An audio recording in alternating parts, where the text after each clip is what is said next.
Merci à tous de votre fidélité d'écoute à notre Web TV, Afro Web TV émettant depuis les États-Unis. Vous pouvez également nous joindre également sur le www.afrowebtv.com/live si vous avez manqué notre émission. Et toutes les émissions sont en replay. Monsieur Yampapou Yamboa Mama, je voudrais vous poser la question de savoir si vous ne trouvez pas que Monseigneur Podjro fait beaucoup d'efforts dans cette lutte, au lieu qu'il s'assoit quelque part comme coffre-fort lorsqu'on a des problèmes, on va lui voir et pour qu'il nous donne également ses réponses, ses conseils. Qu'en dites-vous, monsieur Yampapou Yamboa? Alors, je crois qu'à l'une de nos émissions déjà, j'avais répondu à cette question. L'âge qu'a Monseigneur Podjro, il n'est pas donné à tout le monde de la voir. Et je peux estimer que c'est une bénédiction. Sauf que malheureusement, Monseigneur Podjro se débrouille à faire en sorte que tout le monde ne puisse pas bénéficier de cette bénédiction. Parce qu'à son âge, quelqu'un à son âge en Afrique, c'est quelqu'un de très hautement respecté, et de tous, sans exception. Et à cet âge, on ne prend pas position pour certains de ses enfants, de ses petits-enfants, au détriment de d'autres enfants et de d'autres petits-enfants. Et c'est malheureusement ce que je ne comprends pas de l'attitude de Monseigneur Podjro. Vous allez constater que depuis qu'il a commencé à sortir, déjà, l'opposition était dans une certaine dynamique d'unification. Mais depuis que Podjro est rentré, mais il y avait par exemple, comment ils avaient appelé ça, la G14, ou c'est quoi là? La C14.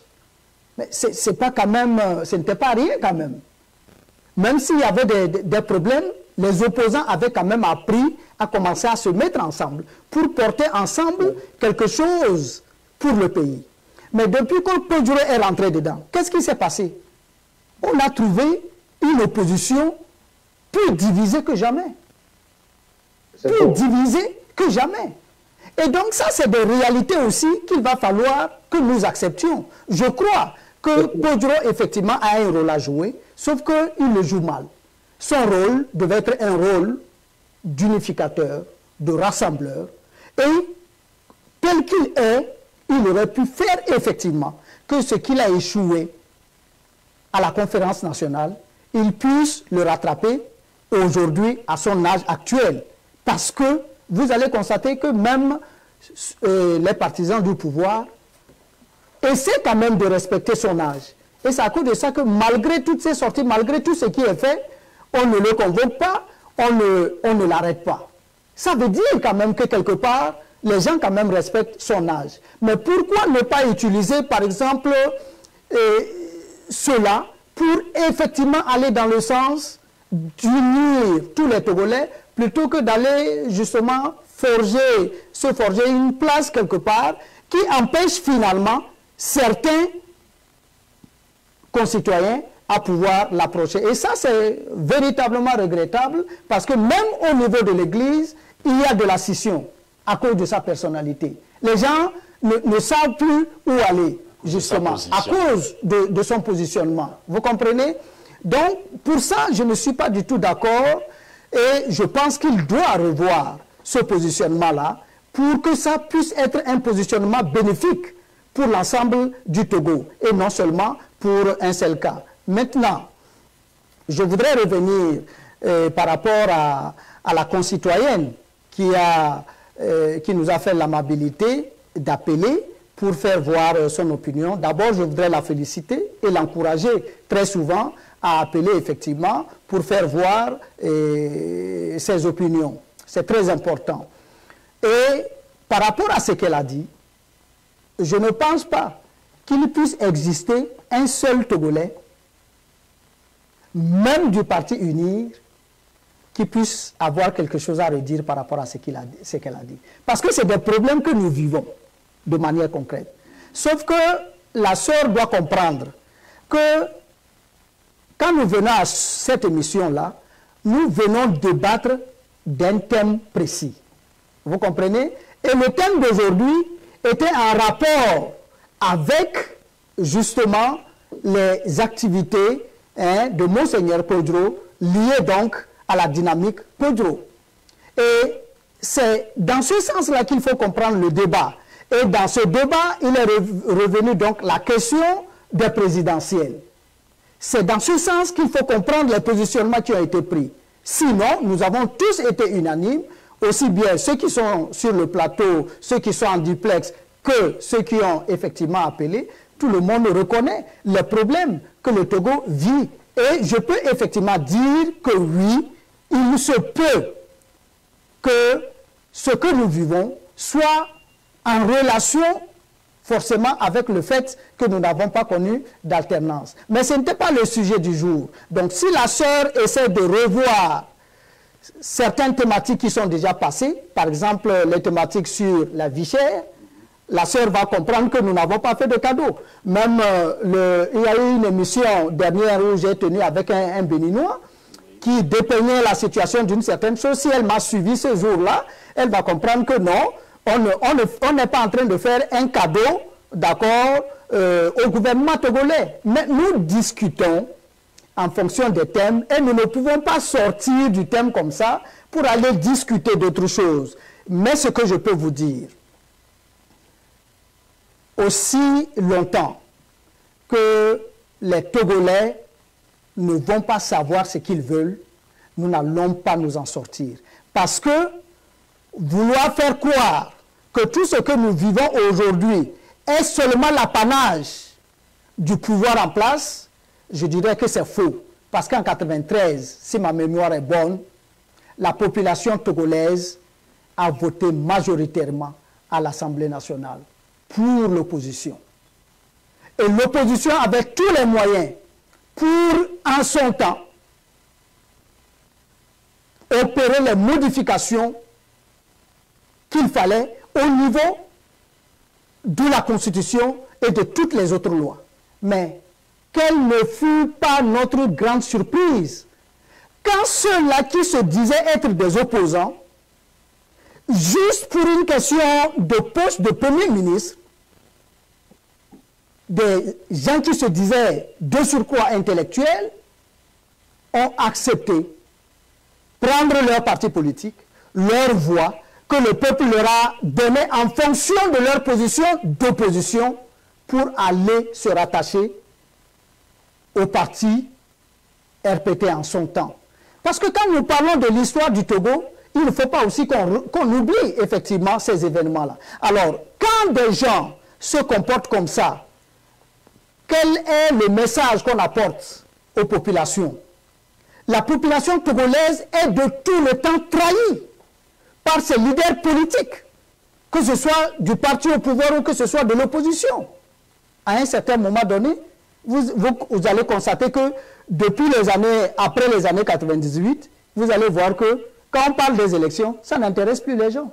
Les gens ne vont plus aux élections parce qu'on leur a tellement déçus. Mais, comme je l'ai dit, à chaque thème, son développement. On ne peut donc pas confondre les choses. Et si la sœur n'a pas entendu les positionnements de notre part qu'elle aurait voulu entendre, c'est parce que le thème de ce jour donc, ne s'y prêtait pas. Donc c'est cela que je voulais quand même apporter comme précision pour quand même que la sœur nous entende. Yeah, merci beaucoup, Monsieur Mpapo. Nous avons toujours encore une auditrice qui nous rejoint. Alors, auditrice, allô? Allô, oui. Je voudrais intervenir par rapport au cas de Monseigneur Pedro. Vous savez, dans la Bible, Dieu même a pris position plusieurs fois. Et quand Dieu prend position, on a remarqué qu'il prend position pour les saints. Dieu a tué l'unique. Ce que l'évangile dit, pour sauver le monde, celui qui lui est le plus cher, il a sacrifié pour sauver tout le monde. En Europe, à travers l'histoire, l'Église a pris position. L'Église a pris position sur la question de l'esclavage. L'Église a pris position sur la question de la colonisation. L'Église a participé à la colonisation de l'Afrique.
Absolument.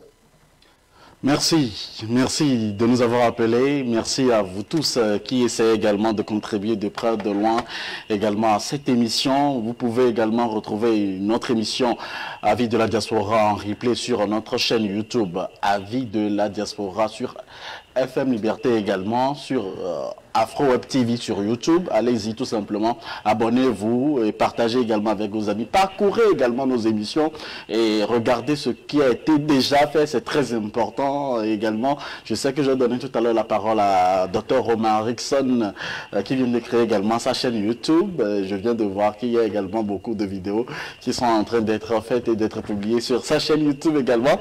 Alors, Dr Omar Rickson, que dites-vous à ceux qui estiment que Monseigneur Podjro a raté sa mission? C'est pas moi qui le dis. Il y a des grandes des personnalités qui le disent. Moi, je ne fais que paraphraser. Moi, quand certaines personnes parlent comme ça me fait rire. Pourquoi? Il faut toujours rétablir la vérité. Moi, je suis toujours pour la vérité. Je vais le dire. Et c'est la deuxième fois qu'il va dire ceci à M. Papou. Avant que M. Podjro ne consulte tous les leaders de l'opposition du Togo, la C14 était disloquée. L'ANC l'avait quitté. Le PNP l'avait quitté. Or, c'était les deux ténors de la C14. Moi, j'avais envoyé des millions à la C14. C'est pourquoi je connais ceux qui constituent les forces de la C14. Je connais très bien. L'ANC l'avait quitté, le PNP l'avait quitté, vous ont quitté la C14. Elle n'existait plus. Voilà. Et donc, la C14 était finie en fin 2018, 2019, la C14 était finie. Donc, M. Podjro est en 2020, lorsque, à quelques mois de la présidentielle, il ne voyait rien venir de la part de l'opposition. À 91 ans, il a pris son bâton de pèlerin, il a visité tous les opposants. Il les a conviés, venons ensemble, faisons travailler ensemble pour dégager à la fin un candidat de l'opposition. Certains ont refusé, d'autres sont venus, et quand le choix, par exemple, M. Aimé Gogué, il avait accepté, il était venu. Monsieur Pierre Gamessou était venu. Quand le choix est porté sur Agboué Messakodjo, Monsieur Gamessou de Washington DC a automatiquement décidé de soutenir le choix qui a été fait, bien qu'il aurait voulu être choisi lui aussi. Monsieur Aimé Gogué était présent, mais quand le choix est là, il est sorti de la DMK pour aller faire autre chose. Donc, il faut toujours rétablir la vérité. Podjro n'a pas détruit la C14. La C14 a été détruite et il a essayé de la reconstruire. Maintenant, quand on me dit qu'il prend position, je ne sais pas. Hein, mais dans le monde, on prend toujours position. Si tu dis que 1 plus 1 est égal à 2, c'est que tu prends position contre 1 plus 1 est égal à 3. Ta position, si tu dis que 1 plus 1 est égal à 2, automatiquement, tu prends position contre celui qui dirait 1 plus 1 est égal à 3. C'est évident. Et donc, Jésus-Christ, on lui avait présenté une femme qui était attrapée en l'acte d'adultère. Les gens, ils ont cité la loi de Moïse qui avait demandé qu'elle soit lapidée. Jésus a dit, ok, il n'y a pas de problème, vous voulez la lapider? Ok. Celui d'entre vous qui n'a jamais péché, il n'a qu'à jeter la première pierre. À la fin, ils sont quittés. Jésus-Christ a pris position pour sauver la femme du lynchage. Et donc, quand on me dit que Monseigneur Podjro ne peut pas prendre position parce qu'il est vieux, il doit être respecté partout, ça n'a jamais existé. Les philosophes, les plus grands philosophes du monde, ils ont toujours été critiqués par les uns et les autres. Vous prenez Jésus-Christ, il a été accepté par certains, d'autres personnes le critiquent jusqu'à ce jour. Et aucune personne au monde entier n'a jamais fait d'unanimité. C'est pourquoi quand on fait une élection, aucun président n'a jamais eu 100%. Même dans les dictatures à la Poutine, c'est 92%, 98%, mais 100% n'a jamais existé. Parce qu'il y a toujours des différences. Voilà ce que j'aimerais dire au prime abord. Merci. Maintenant, nous allons recevoir très rapidement cet auditeur qui attend en ligne. Auditeur, bonjour. Oui, bonjour, merci de me recevoir. Je suis de retour. Vous avez 2 minutes pour votre intervention, s'il vous plaît, puisqu'il y a encore une autre personne en ligne. Je serai très bref, tout à fait. Allez-y. Je crois que notre problème, le problème togolais, hein, surtout au sein de l'opposition togolaise, tout le monde doit faire table rase et cultiver de l'humilité mettre ensemble, d'abord, dans un premier temps, présenter leurs excuses et demander pardon au peuple togolais. Parce qu'ils ont trop trahi la confiance des Togolais. L'un des exemples, c'est ce que M. Mpabou a évoqué en 1993. Il y a eu d'autres. Le tout récent aussi, c'est 2015. Celui-là dont nous parlons, DMK, son candidat qui a gagné les élections, il était dans l'opposition, il est encore dans l'opposition, mais il avait déjà rejeté la victoire de Jean-Pierre Fabre en 2015, si je ne me trompe pas, 2015-2010. Vous voyez, donc ils se font des coups bas.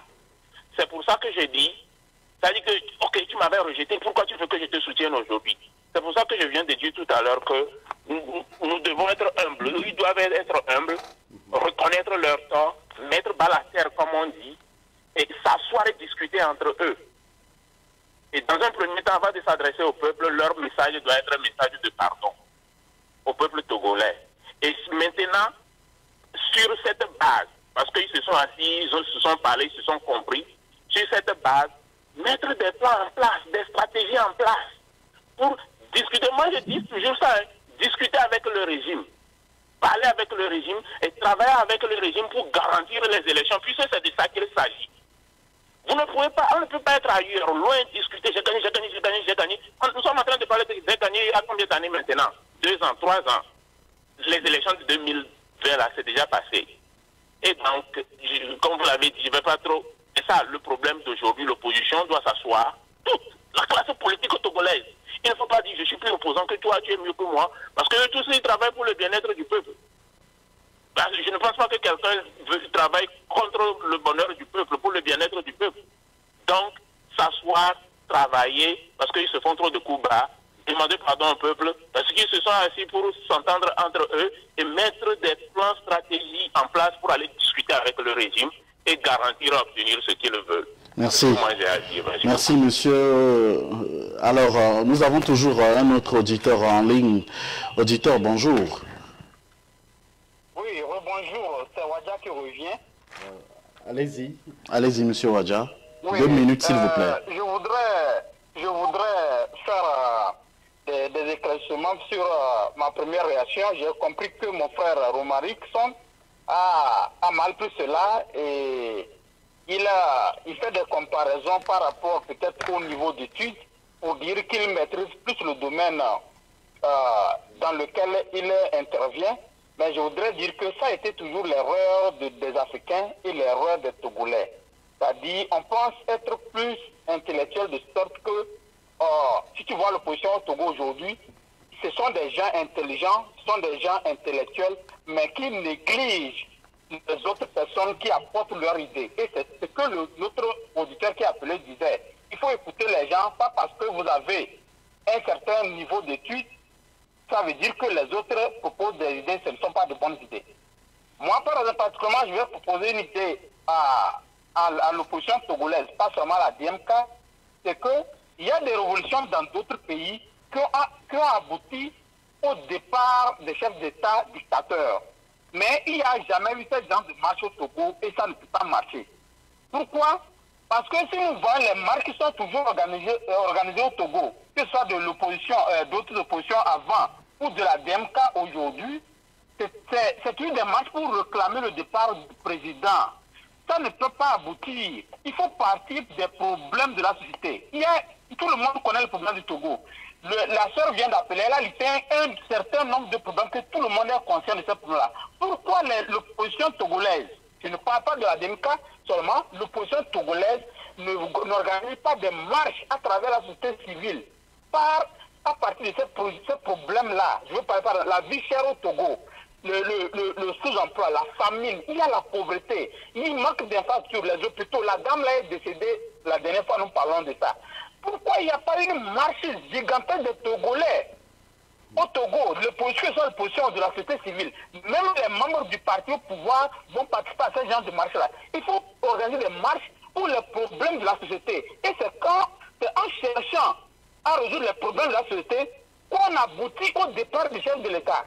Nous avons vu au Soudan, Le départ du dictateur soudanais, ça a commencé par l'augmentation du prix du pain, que les gens ne commencent pas à protester. Et c'est ça qui a abouti à son départ. Donc, je dis à l'opposition togolaise, si vous êtes des intellectuels, écoutez aussi ce que le peuple veut. Le peuple veut que vous soyez à côté d'eux. Je ne dis pas que vous ne pouvez pas rester en Allemagne ou bien en Europe pour faire de la politique. Je n'ai jamais dit ça. Faites de la politique, proposer des trucs concrets sur le terrain. Par exemple, il y a eu l'augmentation du prix des denrées alimentaires au Togo. On n'a jamais vu une marche. C'est sur les vidéos, on voit. On n'a pas eu une marche. Ce sont des marches qui peuvent aboutir au départ du chef de l'État. Tout commence par ça. Lorsque vous touchez le problème profond de la population, vous aurez des résultats plus concrets. C'est là où on attend l'opposition. Ce n'est pas seulement organiser des marches pour demander le départ du chef de l'État. Il y a toujours une base faussée et c'est ça qui fait le problème du Togo jusqu'à aujourd'hui. On a soif du pouvoir. On n'a pas soif de résoudre le problème du Togolais. Qu'on soit franc, l'opposition togolaise, que ce soit l'opposition ou bien le parti au pouvoir, ils ont soif de pouvoir, ils ont soif de sauver le peuple togolais. Donc c'est ça ce que nous, la jeunesse, constate aujourd'hui. Je disais que je ne suis pas du parti au pouvoir ni de l'opposition. Si M. Romaric me dit qu'il ne sait pas, il y a des gens, des individus qui font pas de la société civile, qui font des analyses des deux côtés. S'il y a du bon du parti du pouvoir, je vais utiliser ce bon-là. S'il y a du bon de l'opposition, je vais utiliser le bon-là pour faire une analyse. Je ne suis pas obligé d'être de l'opposition ou du parti au pouvoir pour faire des analyses. Il y a cette liberté et cette possibilité de faire de la politique. Donc, c'est ma manière de faire et je vous fais comprendre que vous faites un mauvais chemin qui est de réclamer toujours le départ du président sans couvrir toute la population.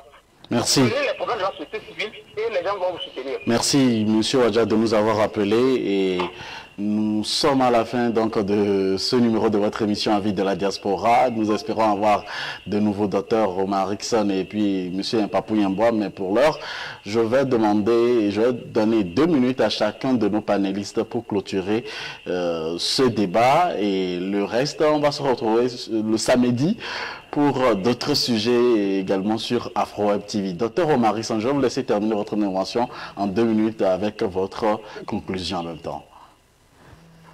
Quand M. Wadja affirme que j'ai pris sa déclaration en mal, c'est sans me connaître. Mais là, je vais y aller. Il a dit quelque chose qui est fondamentalement vrai. L'opposition du Togo s'est coincée dans un truc dont elle n'arrive pas à se départir. Et je pense que c'est ce qu'on appelle le mismanagement. Parce que la connaissance politique manque à des acteurs politiques du Togo. Il faut que ce soit clair. Parce que quand tu vas dans la science politique, on te dit qu'une action sociale devient une action politique à partir de l'instant où elle découle sur des décisions ou sur des décisions ou bien des mécanismes de contrôle qui sont généraux et applicables à la société. Maintenant, vous allez voir qu'on a augmenté le prix du péage. Les partis de l'opposition du Togo n'ont rien dit. On a laissé le peuple souffrir pendant le temps du corona. Et pendant ce temps, on vient encore d'augmenter le prix du ciment. On a augmenté le prix des denrées alimentaires. Les partis politiques de l'opposition sont là en train de se mettre en stand-bloc pour aller aux prochaines élections régionales. Parce que c'est ça, et ils pensent qu'en tant que parti politique, ils réduisent l'action politique à l'élection. Ça fait vraiment pitié. Et effectivement, comme l'a dit M. Wadja, les gens là ne se préoccupent pas du bonheur de notre peuple.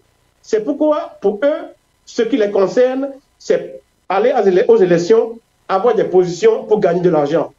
Maintenant, là où M. Wadja doit aussi fait un changement en lui-même est ceci.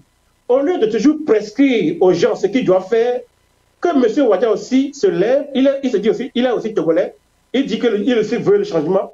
Il n'a qu'à aller aussi à Lomé, maintenant demander au peuple de se lever, on va le suivre pour dégager le régime en place. Monsieur Dr. Romain Rickson, votre conclusion, s'il vous plaît. Oui, ma conclusion. 30 secondes, s'il vous plaît. Ma conclusion, elle est simple. Hein. Si nous voulons que le Togo change, essayons de dire aux autres ce qu'ils doivent faire, essayons de voir ce que nous-mêmes devons faire, comme l'a dit un Américain. Hein? Comment dire, il dit clairement, il ne faut pas toujours demander aux autres ce qu'ils doivent faire, mais il faut demander ce que tu peux faire pour ton pays. Sinon, tu rentres dans ce qu'on appelle en allemand Trittbrettfahrer mentalité, c'est-à-dire mentalité de profiteur. Toi, tu veux compter le minimum possible, mais tu veux attendre le maximum possible de résultats. Ce n'est pas bien. Donc, attendons-nous, parmi nous, luttons non pas pour Agboime Kodjo, non pas pour Jean-Pierre Fabre, mais pour la liberté du Togo, de Dapan jusqu'à Chemo à Anéro. Voilà pourquoi moi je suis engagé dans la politique du Togo et voilà pourquoi j'y suis jusqu'à présent. Merci. Merci, Dr Omar Rickson, d'être avec nous. Nous avons le dernier auditeur de ce numéro de votre émission Avis de la Diaspora. Bonjour. Bonjour. Allez-y pour votre intervention, Monsieur Marc. Bien. Ma question est que, premièrement, moi je n'ai pas l'histoire. Tout le monde sait que nos concitoyens souffrent beaucoup. Bon, je m'avais demandé à Romarisson quelle action concrète lui il pense maintenant mener pour aider un citoyen togolais, pour les faire sortir dans la pauvreté que tout le monde voit et tout le monde passe maintenant. Et aussi, dans cette vie, il accuse toujours une personne, étant donné que lui aussi, il a la possibilité et les moyens que je pense d'aider. Mais pourquoi accuser souvent? J'aimerais lui demander. Il y a des gens qui sont prêts pour l'aider. Il y a les gens qui sont prêts pour donner des moyens. Quels moyens lui il a à sa disposition maintenant et le moyen et la stratégie que lui il a là à sa disposition maintenant pour que un citoyen lambda dans les hameaux et dans les amont, pour qu'un jour le Togolais recouvre sa liberté et sa dignité. C'est ça que je vais lui demander. Je ne veux pas accuser X ou bien Y. Qu'est-ce que lui-même, action concrète, c'est un seul homme qui libère tout un pays. C'est un seul homme. Après tout, c'est un seul homme. Un seul homme qui libère et les autres le suivent. Quelle action lui-même, il a à sa disposition maintenant pour mener. Et les gens sont prêts pour l'accompagner. C'est ça seulement. Je te réponds net. On va laisser l'auditeur terminer sa question. Et puis... pour que quand on va à l'hôpital, les prix exorbitants, les dépenses ici, pour que nous aussi, nous avons la paix encore. Parce que tous les millions qu'on dépense chaque jour pour aider un citoyen, là-dedans, chaque jour, nos téléphones ne cessent plus de sonner. Nous sommes fatigués. Nous sommes fatigués. Quelqu'un va dire, mon enfant est malade, il faut payer le collage. Quelqu'un ici, mais ce n'est pas de ta famille, c'est des gens, un citoyen togolais que tu connais, les familles, quelqu'un va te recommander, oh, j'ai un ami qui souffre, tout ça là. Nous avons marre. Tout le monde veut être libre. Donc, nous voulons la dignité et la liberté d'un peuple, d'un citoyen togolais, quelle que soit sa forme et sa configuration. Moi, je ne suis pas ici pour accuser quelqu'un ou bien quel que soit. Nous voulons qu'un citoyen, quand lui, il se lève, il a mangé 3 fois, il a de quoi en manger et il circule librement et il va à sa préoccupation. Parce que nous allons voir le Togo est délivré partout. Merci, Monsieur Marc, de nous avoir appelé. Nous sommes à la fin de cette émission. Avec l'accord donc de Monsieur Mpapou, nous allons donner 2 minutes à Monsieur Dr Omar Rickson de répondre rapidement à ses inquiétudes. Sinon, vous invitez au mercredi prochain pour une autre émission pour que vous puissiez avoir tout le temps de développer également. Moi, je voudrais surtout donc vous inviter surtout le mercredi prochain à Oui, alors, auditeurs, attendez, je voudrais surtout proposer également aux deux panélistes de les recevoir dans une autre émission le mercredi prochain et fermer cette parenthèse pour que nous puissions avancer en bonne et due forme. Monsieur Dr Romaric, ça vous êtes d'accord avec moi? Allez-y, allez-y. Dr Romaric, allez-y. Oui, il a dit quelles sont les actions concrètes que je fais. Il n'a qu'à demander au professeur David Dauter. Il y a un petit jeune à Bekota, on a tiré sur lui, je ne le connais pas, ni d'Adam, ni d'Ève. J'ai envoyé l'argent pour qu'il soit opéré. Et on a cassé l'œil à un enfant, à un jeune homme, je ne le connais pas, j'ai envoyé l'argent. Il y a des gens qui ont pris mango pour se réfugier dans les forêts. J'ai envoyé l'argent aux journalistes pour les envoyer. Je ne les connais pas, parce qu'ils sont des Togolais, je les aide. Quand il y avait un gouvernement aristocratique en France, que faisaient les littérateurs? Ils écrivaient. Par exemple, il y a quelqu'un qui avait écrit Les animaux malades de la peste. Parce qu'il ne pouvait pas indexer le roi, il avait écrit Les animaux malades de la peste, mais il parlait du roi en utilisant l'image des animaux. Donc j'écris. J'écris aussi. J'ai sorti un livre en 2011, Climate Policy and Development. Il faut aller sur Amazon, vous allez le voir, vous allez l'acheter. Je fais la sensibilisation, je fais des vidéos, je fais des interventions, je travaille beaucoup pour la libération du Togo. En dehors de ça, je fais des démarches politiques. Il y a un nouveau gouvernement en Allemagne qui va être fait dans les prochains jours. Je suis encore en train de mobiliser les Togolais qui sont en Allemagne pour aller déposer des doléances qui sont claires vis-à-vis de ce gouvernement, du nouveau gouvernement, afin que ce gouvernement n'agisse plus comme le gouvernement de la vieille Angela Merkel. Et donc, je suis toujours dans l'action concrète. Et tous les jours, je suis un petit pasteur. Je prie presque tous les jours que Dieu fait pour que le Togo soit libéré. Donc, une partie de mon travail est spirituel, l'autre est politique et l'autre est concrète avec l'argent que j'envoie pour nourrir et sauver les pauvres de la misère. Merci, voilà. Dr Romarickson. Monsieur Yampapou, nous sommes à la fin de cette émission. Votre conclusion? Merci beaucoup. Merci à Dr Romarickson pour les idées échangées tout au long de cette émission. Merci à Moïse pour avoir bien voulu nous associer encore une fois à cette émission. Mon mot de conclusion va porter sur deux points essentiellement.